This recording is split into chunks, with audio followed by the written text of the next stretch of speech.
네, 잘 쓰고 투자하는 법까지 같이 배워봤는데요. 그리고 저축의 필요성에 대해서 이야기를 해보려고 합니다. 금리가 지금 많이 낮은데 저축 꼭 해야 할까요? 네, 그러니까 저축과 투자를 우리가 조금 구분을 해봤으면 좋겠어요. 그러니까 투자는 돈을 불리는 행위인 거고, 저축은 필요한 돈을 쓸 돈을 모아가는 행위인 거거든요. 그러니까 저축은 돈을 불리기 위한 투자랑 다른 거예요. 그러니까 쓸 돈을 모아가는 거니까 금리가 낮으니까 저축을 안 하고 금리가 높을 땐 저축을 하고 이게 아니라는 거죠. 그러니까 돈을 모으는 이유가 있겠죠. 우리가 돈을 왜 모읍니까? 쓰려고 모으죠. 결국 쓰기 위해서 돈을 모으는 거거든요. 그러니까 우리가 같은 돈을 쓰더라도 사실 그냥 있는 돈을 쓰는 것과 저축을 통해서 모은 돈을 쓰는 거, 이게 느낌이 생각보다 다르거든요. 근데 저는 저축을 하면 이자를 받으니까 돈을 네네. 불리는 거라고 생각을 했거든요. 그건 아니라는 뜻인 거죠. 그렇죠. 우리가 돈을 버는 이유, 돈 왜 벌죠? 쓰려고 네. 모으죠. 모으는 거는 네. 왜 모읍니까? 쓰려고 모으죠. 그니까요. 아, 그러니까 이게 쓰기 위한 저축을 우리가 생각을 해야 되는데 자꾸 이렇게 돈을 이렇게 모아야 된다라고만 생각을 하다 보니까, 그리고 그러다 보니까 이게 돈을 이렇게 쓸 돈을 그냥 차근차근 이렇게 모아나가면 되는데 자꾸 이제 머릿속에 수익률만 생각하고 있는 거죠. 네. 내가 이 돈을 넣어놓으면 여기가 이건 몇 프로 벌 수 있는데 이건 몇 프로. 그러니까 상품에 대한 선택이 어려워지는 거고, 그러다 보니까 저축을 이제 안 하게 되는 건데, 다시 강조드리지만 저축은 돈을 모으는 거, 어떤 돈? 내가 써야 되는 돈을 모아나가는 행위다라고 이제 생각을 해보시면 좋을 것 같아요. 그러면 지금 그냥 쓰는 거랑 모아서 쓰는 거랑 차이가 있나요? 자, 예를 들어서 내가 예를 들어서 아이패드 같은 걸 하나 네. 산다라고 생각을 해보시죠. 네. 이걸 사는 방법은 두 가지 방법이 있어요. 첫 번째 방법은 그냥 당장 사는 거죠. 당장 사는데 아이패드 얼마죠? 한 70만 원 네. 하지 않을까요? 살 수 있어요? 살 수는 있겠죠? 사면 이제 다 그냥 그쵸? 싹 털어가지고. 싹 털어서 싹 털면 그러니까 이제 우리가 막 빚도 내고 카드 있으신 분들은 할부도 쓰고 네. 막 이렇게 사게 되는 거죠. 네. 근데 예를 들어서 내가 당장 현금이 없어. 네. 그러면 이제 어떻게 사야 됩니까? 그러면 기다려야겠네요. 돈이 네, 생길 그쵸. 때까지. 그러니까 기다려야 되는데 우리는 또 역시 마이너스 통장이나 대출 이렇게 되는데, 네. 사실 이렇게 모아서 사는 것들이 예전엔 당연했던 건데 언제부턴가는 아이패드 어떻게 사죠? 돈 모아서 저축해서 사면 되잖아, 이런 얘기를 아이패드를 사는데 내가 저축을 해야 된다고? 내가 그렇게 되는 거 같아요. 그런 방법을 아예 까먹고 있는 게 오히려 문제인 것 같아요. 근데 이렇게 카드로 샀을 때랑 현금으로 샀을 때랑 이때 이제 내가 만족도가 이제 달라지게 되는 게 어떤 부분이냐면, 예를 들어서 이제 당장 카드 할부 딱 긁어가지고 사면은 네. 예를 들어서 70만 원 이렇게 한 10개월 할부 썼다. 그럼 한 달에 7만 원씩 이렇게 나가는데 한 2달 지나 보세요. 이런 생각 듭니다. 아직도 안 끝났어? 카드 할부 생각보다 되게 길어요. 진짜 왜냐면 안 쓴 돈이 자꾸 빠져나가니까 마음이 불편하죠. 근데 한 달에 7만 원씩 적금 붙는 거 평소에 신경도 안 씁니다. 네. 한 7, 8달 지나면 와 이제 벌써 이만큼이나 모였네. 한 2달 지나면 아이패드 살 수 있겠다. 이런 생각들을 하게 되니까 같은 카드 할부랑 아이패드랑 똑같은 6개월, 12개월이라고 하더라도 그 기간 동안에 똑같은 돈이 빠져나가도 기분은 180도 다르다라는 거죠. 그리고 이렇게 또 카드 확 충동 지출로 사게 되면은 네. 사놓고 이제 막 후회합니다. 미니 살 걸. 프로 살 걸. 아, 맞네요. 막 충동 지출을 하다 보니까 그때 그냥 당장엔 이뻐 보였는데 사놓고 보니까 나랑 잘 안 맞아. 이런 것들이 있거든요. 근데 내가 적금을 부어서 이걸 산다라고 생각해 보세요. 6개월 동안, 1년 동안 계속 생각합니다. 나는 어떤 걸 사야 되지? 메모리 어느 정도가 좋을까? 큰 게 좋을까? 작은 게 좋을까?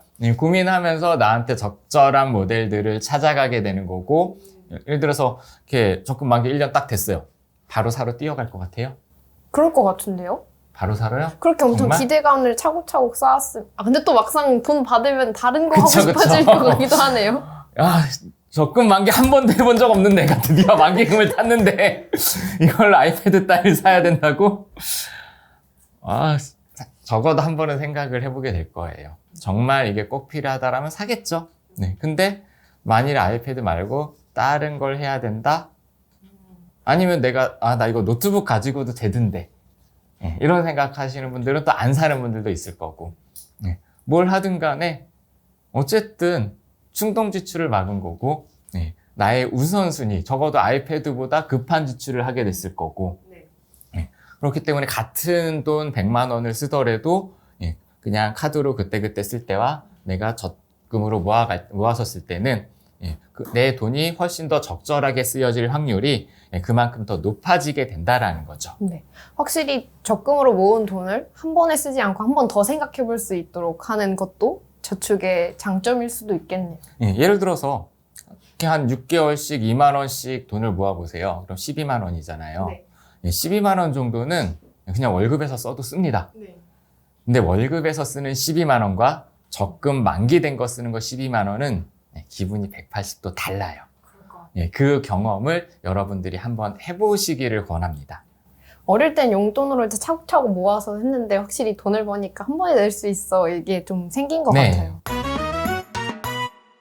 그럼 저축을 하려다 보면 솔직히 재미가 없잖아요. 기간도 오래 걸리고. 이거 좀 재밌게 할 수 있는 방법 없을까요? 그러니까 이제 자꾸 이렇게 모아야 된다라는 강박관념이 저축을 재미없게 만드는데, 계속 강조드리지만 쓰기 위한 저축이라고 했잖아요. 그러니까 자꾸 우리가 돈을 쌓기만 하는, 네. 예, 막 저축을 할 때 우리가 막 그러거든요. 막 1,000만 원 모으기, 막 1억 모으기, 막 이런 식으로만 저축을 하니까, 자, 1억을 모아야 되는데 내가 얼마씩 저축하고 있어? 10만 원씩 저축하고 있어요.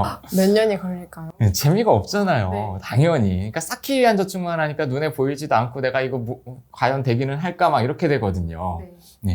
그러니까 내가 뭘 하나 하더라도 목표를 정해놓고 목적 자금을 위한, 그래서 아까 뭐 아이패드나 뭐 이런 것들, 아니면 여행 자금 뭐 네. 이런 것들을 말씀을 드렸던 게, 네. 자, 그러니까 동기 상태 이론이라고 있거든요. 예, 그 심리학 용어 중에 네. 사람은 동기를 실현할 때보다 실현할 거라고 예상할 때 네. 훨씬 더 만족도가 높다라고 합니다. 네. 쉽게 얘기해서 여행 가서가 즐거우세요? 가기 전날이 즐거우세요? 가기 전날이죠. 네, 그쵸. 잠안 오죠. 그쵸.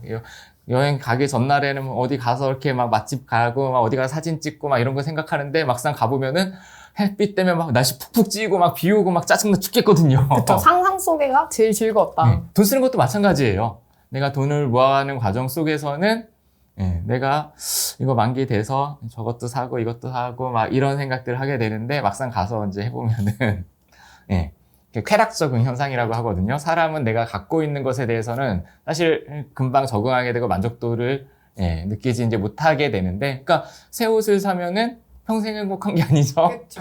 예, 한 번 입으면 헌옷 되고, 막 아까 얘기한 아이패드 사면은, 예, 이거 또 한두 달 지나면은, 예, 그냥 시큰둥해져요. 전자기기가 다 지금 살 때가 제일 고점인 거잖아요. 네, 그러니까요. 네, 그래서 이렇게 저축을 그냥 이렇게 돈을 쌓기 위한 저축이 아니라 내가 목적, 예, 그러니까 통장에 꼬리표를 하나하나 붙여 놓는 것들이 중요하다라는 거죠.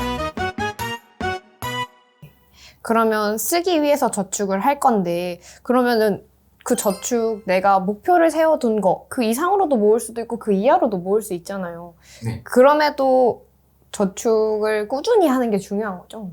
당연하죠. 그러니까 일단은 습관의 영역이라고 말씀을 드렸잖아요.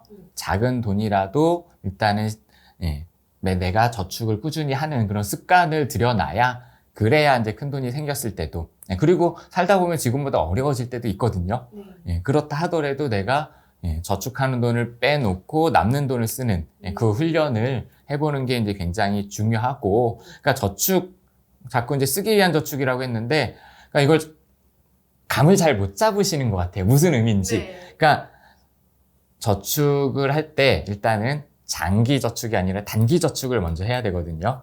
자, 그럼 단기에 쓸 돈, 예, 앞으로 예를 들어서 3, 4년 내에 쓸 돈, 이러한 것들을 생각을 해보셔야 되는데, 자, 3, 4년 안에 목돈 써야 될 일이 뭐가 있을까요, 우리가? 집? 집. 전세? 3, 4년 안에 집 살려고요? 집 살려는 게 아니라 이렇게 전세. 부럽다. 전세 못 사죠. 절대 못 전세금? 사죠. 서울에? 서울에 전세. 그럼 좋겠는데요. 일단 그 못 먹으니까. 네. 3년 내에 큰 목돈 들어갈까요? 뭐가 있을까요?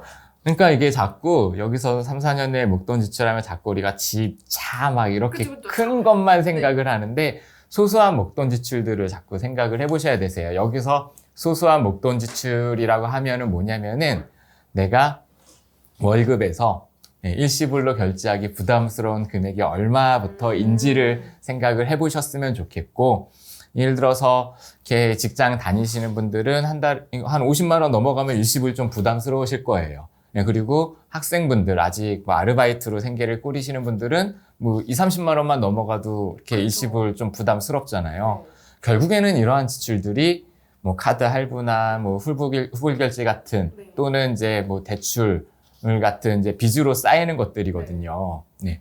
그러니까 그 이상의 목돈 지출을 생각을 해보면 생각보다 거리가 많으실 거예요.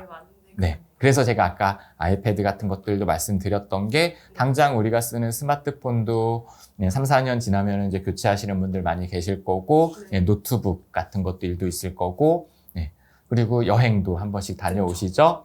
그리고 부모님 연세 한번 생각해 보세요. 그러면 이제 회갑이나 칠순 때는 평소하고는 조금씩 다르게 이벤트를 좀 챙기게 될 거고, 그리고 이렇게 뭐 어디 뭐 놀러 가거나, 그리고 옷도 그냥 평소에는 내가 그냥 10,000원, 20,000원짜리 옷을 사지만 또 한두 번쯤은 또 좋은 옷이나 가방 같은 거를 사게 되는 경우들도 있을 거고, 집 이사 가는 거 전세금 말고도요. 이사만 가도 이사 비용, 복비 막 이런 것만 해도 수십만 원 나오잖아요.